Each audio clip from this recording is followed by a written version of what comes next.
On aurait dit un vendredi saint, au pire encore un office religieux funéraire à l'église évangélique du Cameroun, mais que non. Les chrétiens de l'EEC, tous de noir vêtus ce dimanche matin, marquent ainsi leur indignation, leur colère et protestent face à ce qu'ils appellent la forfaiture du synode général de Ngaoundéré tenu du 17 au 23 avril 2017.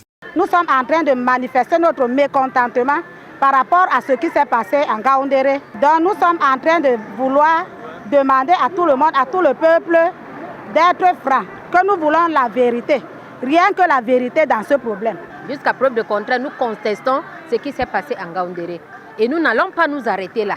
Que ces gens qui sont là-bas, qui se sont programmés, les présidents et tout, qui se tiennent tranquilles parce que à la guerre comme à la guerre.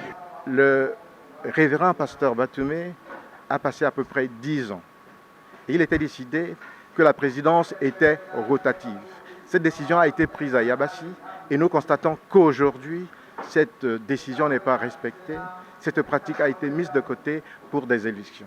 Nous refusons la compétition électorale avec tout ce que cela comporte comme des coups bas.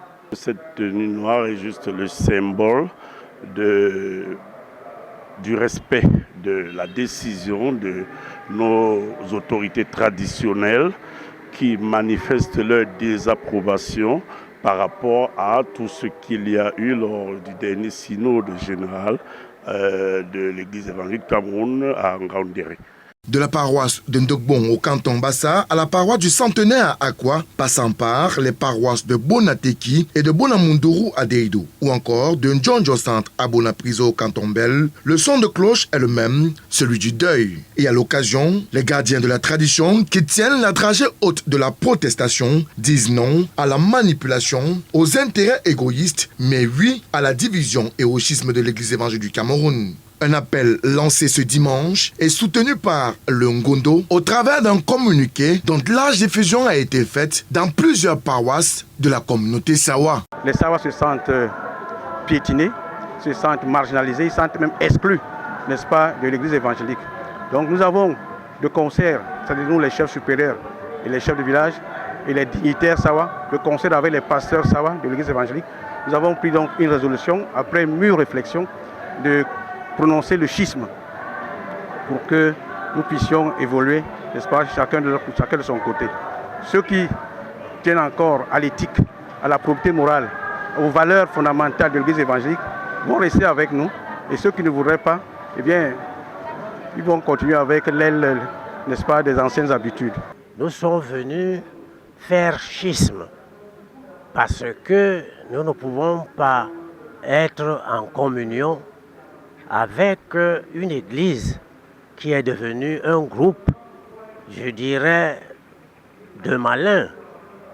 Un groupe qui ne voit que des intérêts égoïstes, personnels et néfastes, au lieu d'incarner, n'est-ce pas, des valeurs évangéliques, qui sont la paix, le respect de l'autre, la communion, qui peut être également la fraternité, tout cela, et même le respect de la parole donnée, tout cela, on ne voit plus cela dans leur église.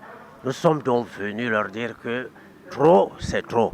Même si l'on a pu observer une présence des forces de maintien de l'ordre à la paroisse du Centenaire à Akwa et que le mot d'ordre de tenue noire n'a pas été suivi entièrement dans toutes les communautés de l'EEC, le dit appel en tenue noire reste tout de même d'actualité pour le dimanche 7 mai 2017 prochain, jour de Sainte Seine, et ce jusqu'à nouvel avis, en attendant certainement des précisions, peut-être, sur les contours du schisme proclamé et prononcé ce dimanche 30 avril 2017 à l'église évangélique du Cameroun par les chefs traditionnels Sawa.